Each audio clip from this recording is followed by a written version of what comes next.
तो फिल्म की शुरुआत होती है और हम एक सुनसान रेगिस्तान के दरमियान में एक जख्मी लड़की को किसी से बचकर भागते हुए देखते हैं। उसका मुंह खून से लथपथ था और उसके पीछे एक गाड़ी भी थी। अब गाड़ी से एक आदमी निकलकर उसके पास पानी की बोतल फेंकता है और एक बंदूक फेंकता है। वो औरत पहले पानी पीती है और जल्दी से बंदूक उठाकर उससे लोड कर लेती है। इस बंदूक से वो उस आदमी को मारना चाहती थी, लेकिन उसका निशाना सही नहीं लग पाया और आखिर में उस आदमी ने इस लड़की को अपनी गाड़ी के नीचे कुचलकर मार डाला। सीन कट होता है और हमें दोबारा रेगिस्तान से गुजरती एक लड़की को दिखाया जाता है। इसका नाम है बॉबी, जो इस टाइम अपनी सिस्टर से कॉल पे बात कर रही है। उनकी बातों से पता चलता है कि बॉबी अपने फ्रेंड के पास जा रही थी, जिसने पहले भी बॉबी से अच्छा बर्ताव नहीं रखा था, यहाँ तक कि उसे हाथ भी उठाया था। उसकी बहन कहती है ये ना हो कि हमारे डैड की तरह वो भी एक बुरा इंसान निकले और पूरी जिंदगी तुम्हें मॉम की तरह टॉर्चर होना पड़े। लेकिन बॉबी अपनी बहन की बात नहीं सुनती, क्योंकि उसे फिलहाल अपने रिश्ते को एक मौका देना था। रास्ते में वो एक फ्यूल स्टेशन पर रुकती है, जहाँ उसे शेरिफ मिलता है। शेरिफ उसे बियर ऑफर करता है, लेकिन बॉबी को उससे बात करने में इंटरेस्ट नहीं था। वो अपने पैसे पे करके आगे बढ़ जाती है। अभी भी वो अपनी बहन से बात कर रही थी, जो उसे उसके फ्रेंड के खिलाफ भड़का रही थी। इसकी वजह से बॉबी को बहुत ज्यादा गुस्सा आ जाता है और वो ओवर स्पीडिंग करने लग जाती है। ऐसे में वो नोटिस ही नहीं करती कि रास्ते में एक शेरिफ की कार भी खड़ी हुई थी, जो उसे देख चुकी थी। जब शेरिफ उसके पीछे लगा और उसे रुकने का सिग्नल दिया गया, तो उसे रुकना ही पड़ा। शीशे से उसने देखा कि ये वही शेरिफ था जो फ्यूल स्टेशन पर उससे बात करने की कोशिश कर रहा था। शेरिफ उससे उसके डॉक्यूमेंट्स देखता है और बाद में उसे बताया जाता है कि उसे $1000 का चालान हुआ था। ओवर स्पीडिंग के लिए इतना ज्यादा चालान, इतने पैसे उसके पास थे भी नहीं।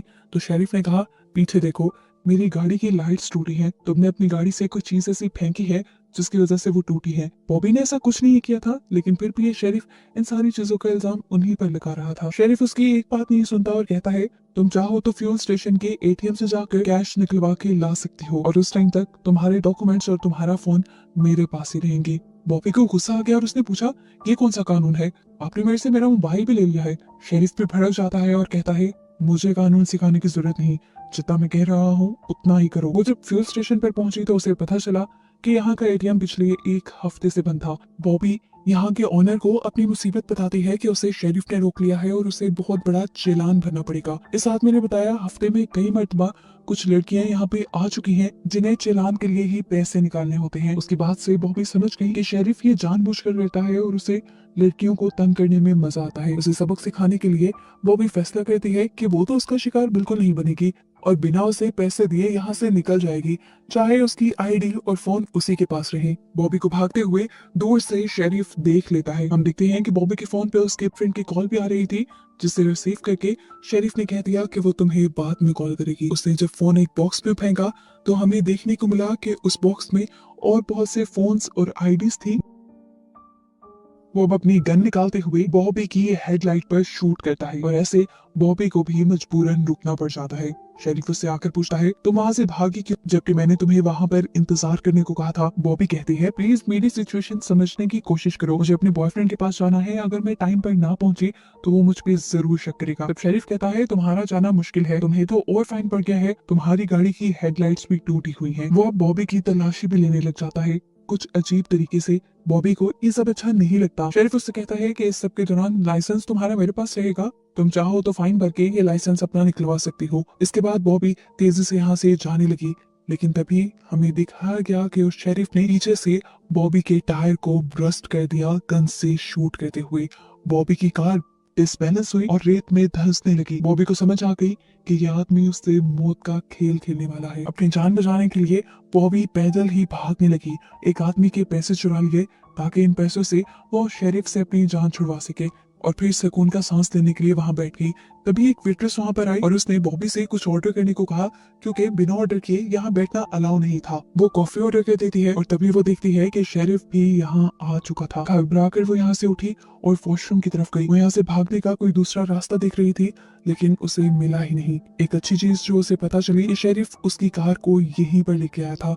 ये देखकर उसको एक नया आइडिया आया और उसने फोन बूथ पे आके जल्दी से 911 को कॉल की और उनसे दूर गैस स्टेशन पर मदद मांगी। वो जानती थी कि यहाँ पूरे इलाके में एक ही शेरिफ है और इसी को गैस स्टेशन पर भेजा जाएगा। जबकि खुद उसने फौरन अपने फ्रेंड को कॉल की और सारी सिचुएशन समझाने की कोशिश की कि एक शेरिफ उसके पीछे पड़ा हुआ है, वो उसकी जान का दुश्मन बन रहा है। लेकिन यहाँ उसका बॉयफ्रेंड उसकी बात समझने के बजाय उसी पर ही चीट करने का इल्जाम लगाने लगता है। अब डरकर बॉबी अपनी बहन को कॉल करने की कोशिश करती है। वो उसे बताने ही वाली थी कि वो मुसीबत में है, पीछे से उसे शेरिफ की आवाज आई। शेरिफ यहाँ पर उसे उसकी लाइसेंस, मोबाइल और चाबियां वापस करने के लिए आया था। ये देखकर वो शॉक रह गई कि एक आदमी का इतनी जल्दी बिहेवियर कैसे बदल गया। सब नॉर्मल लग रहा था तो उसने अपनी बहन को भी कह दिया, नहीं शायद वो मेरा वहम था, अब यहाँ सब कुछ ठीक है। इधर दूसरी तरफ हमने देखा कि जिस आदमी के पैसे बॉबी ने चुराए थे, उसने पैसे चुराने का इल्जाम वेट्रेस पे लगा दिया और उसके बॉस ने भी बिना उसकी जस्टिफिकेशन सुने उसे जॉब से निकाल दिया।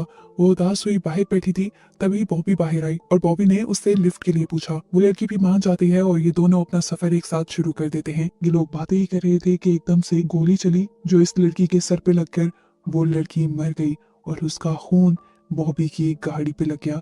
इस लड़की को भी मारने वाला और कोई नहीं बल्कि शेरिफ था, जो पता नहीं क्यों लड़कियों को मार रहा था। बॉबी तो शॉक रह गई थी, एकदम से इतना बड़ा हादसा होना, किसी की उसकी आंखों के सामने मौत हो जाना, उसे सांस भी नहीं आ रहा था। वो अपने आप को नॉर्मल करने के लिए गाड़ी से बाहर निकल आई। इससे पहले कि वो यहाँ पर पूरी तरह रिलैक्स हो पाती, उसने देखा कि शेरिफ अब उसके पीछे आ रहा था। वो भागने का डिसाइड करती है। इस सब के दौरान बॉबी को उसकी बहन की भी कॉल आने लगी। वो रिसीव करके अपनी बहन को तेजी से ये सब बताना चाहती थी, लेकिन तभी उसे पता चला कि कॉल पे शेरिफ ही था। शेरिफ ने अपना नंबर उसकी बहन की जगह सेव कर दिया था। इसी परेशानी में एकदम से बॉबी की कार के सामने एक ट्रक भी आने लगा। बॉबी ने जल्दी से कार रोकी और ट्रक को आकर वेव करते हुए रोक लिया। ट्रक ड्राइवर जल्दी से ट्रक से बाहर निकला। बॉबी की हालत देखते हुए वो उससे पूछता है कि क्या हुआ। बॉबी उसे बता देती है कि मेरे पीछे शेरिफ पड़ा हुआ है, वो मुझे मारना चाहता है, उसने मेरे साथी को भी मार दिया, प्लीज मेरी मदद करो। सिचुएशन सीरियस देखते हुए वो लड़का अपने ट्रक से गन निकाल लेता है और शेरिफ के ऊपर तान देता है। शेरिफ उस लड़की से कहता है, तुम इस लड़की की बातों में मत आना, ये एक किलर है, इसने एक लड़की को मारा है, पुलिस सुबह से इसके पीछे लगी हुई है, इस लड़की को मेरे हवाले कर दो और तुम जाओ। ट्रक ड्राइवर बॉबी को देखता है, उसकी हालत से ऐसा नहीं लग रहा था कि वो कोई किलर हो। वो समझ गया कि शेरिफ ही गलत आदमी है। इससे पहले कि वो शेरिफ को शूट करता, उसका ध्यान भटकने पर शेरिफ ही उसे शूट करके मार देता है। इस आदमी के मरते ही जल्दी से बॉबी दोबारा अपनी कार में बैठी और कार को भगाते हुए यहाँ से ले गई। उसने कार ड्राइव की और वो पहुंची एक सुनसान गैराज में। उसने यहाँ कार पार्क की। वो यहाँ छुपने की जगह ढूंढना चाह रही थी, लेकिन तभी उसे किसी के कदमों की आवाज सुनाई दी। अपने आप को बचाने के लिए, अपने डिफेंस के लिए उसने यहाँ से एक लकड़ी उठाई और उस आदमी के ऊपर हमला कर दिया जो उसके पीछे आ रहा था। उसे लगा कि शेरिफ था, लेकिन वो इस गैराज में काम करने वाला एक आदमी था। वो बॉबी को अंदर लेकर जाता है, उसके जख्मों पे पट्टी करता है और उसे कॉफी भी बना कर देता है। बॉबी उसे सारी कहानी बताती है कि किस तरह एक शेरिफ उसके पीछे पड़ा हुआ है और उसने 2 लोगों का मर्डर भी कर दिया है। उसकी कहानी सुनकर वो बॉबी को यहीं रुकने का कहता है और उसकी मदद के लिए वो अपने बॉस को भी बुलाने का फैसला करता है, क्योंकि उसे लगता था कि बॉस उसकी जरूर हेल्प करेंगे और बॉबी को इस मुश्किल से भी निकाल लेंगे। बॉबी खुद वॉशरूम जाने का पूछती है और वो लड़का उसे एक कमरे की तरफ इशारा कर देता है। थोड़ी देर में यहाँ को यहाँ भी किया। कमरे के अंदर जाने पर वो हैरान हो गई। यहाँ पर कार मैकेनिक से रिलेटेड टूल्स के अलावा भी बहुत ही अजीबोगरीब टूल्स थे, जिस तरह चैन सॉ और इस तरह की चीजें। वो हैरान हुई, इन चीजों का यहाँ क्या काम। आगे बढ़ी तो उसने एक दीवार पे बहुत सी लड़कियों की आईडीज देखी और इन आईडीज को देखकर बॉबी के जहन में क्लिक हुआ कि ये जगह शेरिफ की तो नहीं। अभी उसने ये सोचा ही था कि उसके सामने शेरिफ आ गया और वो बुरी तरह घबरा गई। शेरिफ बताता है, तुम इतना दिमाग क्यों लगा रही हो, मैं बताता हूँ ना।